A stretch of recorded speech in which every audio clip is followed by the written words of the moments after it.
Hello, my lovelies, and welcome to the Spirit Tarot YouTube channel. If you are new, welcome back. If you are a returning viewer, I am so excited to do this deck walkthrough today.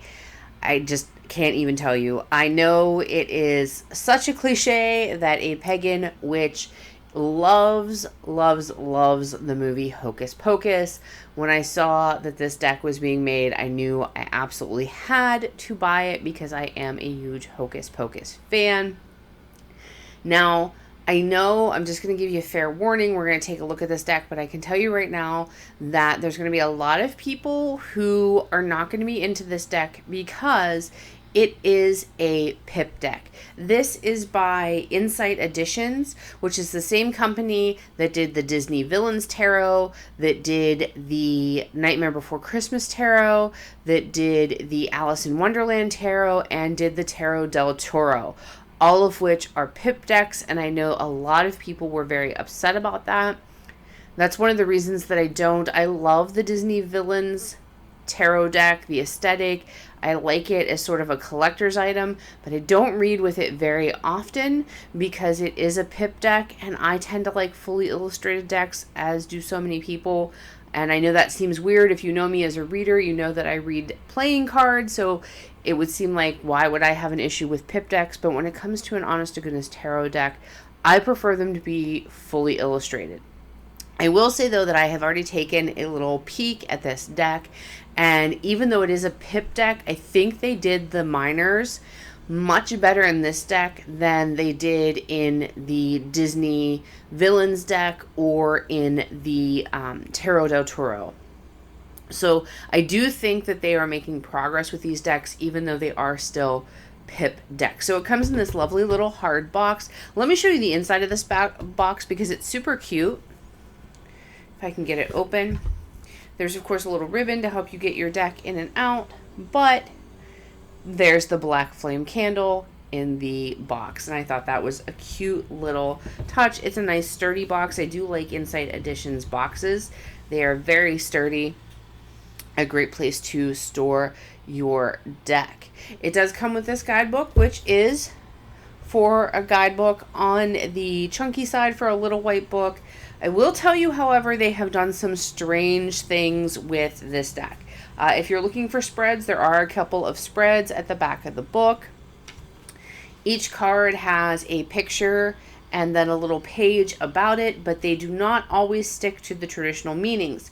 Some cards, they really stick to the traditional meaning, like the Ten of Potions is very much on point for the very traditional Ten of Cups meaning. But the Devil card, I'm really not feeling the way that they interpret the Devil card in this deck. Now, that's a personal choice. You may love the way they interpret the Devil card in this deck. I'm not down with it. It doesn't jive with how I resonate with the Devil card, and that's perfectly okay. But let me tell you what. I noticed that this deck has different suits than the usual. Perfectly fine. Honestly, I love it when they change the suits to be thematic to a deck. So we've got the suit of potions, the suit of pumpkins, the suit of lightning, and the suit of candles. Love it. But then I was reading in the guidebook because I wanted to know for sure. I mean, I kind of could intuit which of those corresponded to the traditional suits in tarot. So I was reading the book, and I have seen other decks before that change the elemental associations. But what I have seen in the past is the suit of swords and the suit of wands flipped. They actually flipped the elemental associations for the suit of wands and the suit of cups. So they do have the suit of potions corresponding to the suit of cups, but they correspond it to the element of fire, but yet use the very traditional meaning for the Ten of Cups, which is all about water. No fire in there at all. So I found that very interesting. And then they have the suit of candles being the suit of water, which just, to be perfectly honest, it broke my brain, right? Like when I looked at that, brain broken. I, as someone who's been reading for a long time and doesn't like to be told what to do, I am just going to throw that out. I'm just going to read this as I would a standard tarot deck. Since I don't like their take on the devil or any of the other little differences necessarily that they had, I'm just going to throw that out and use my traditional meanings. I'm not going to switch the suit associations because it makes no sense to me, especially when you look at the artwork on these cards. It really does not make sense to me to switch those elemental associations. So I'm going to read it. Potions are cups, are water, and candles are wands, are fire. You do whatever works best for you. I'm just telling you that I know right off the bat that is how I'm going to work with this deck. That is how I am going to interpret it. And that's just my hot take on it. I will say that I love, love, love the artwork in this deck. It is gorgeous. I don't care that it's a pip deck. The Ace of Cups, the Ace of Cups, but the Ace of Potions in this deck, oh my gosh. So right off the bat, I am so over the moon in love with that particular card. Like, that is the card that just, I was like, oh, the witchy aesthetic in this deck is on point. I love it.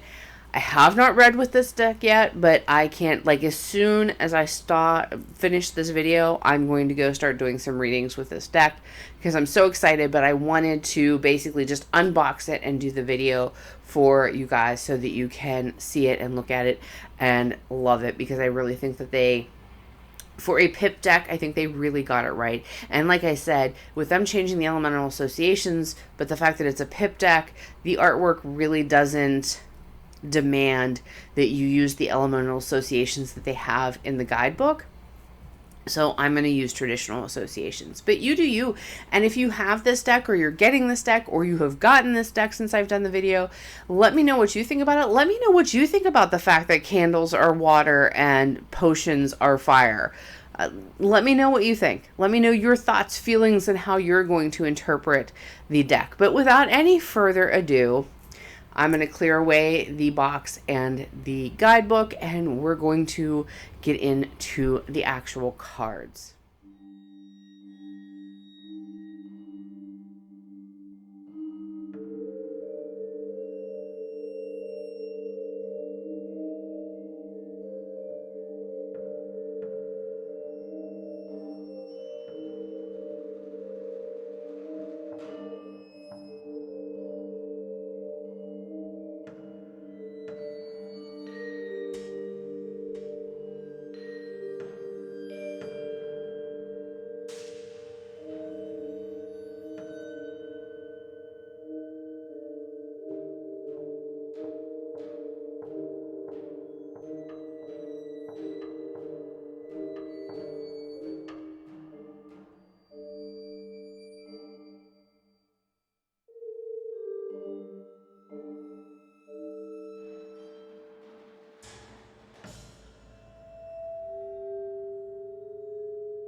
All right, that is the official Disney Hocus Pocus deck.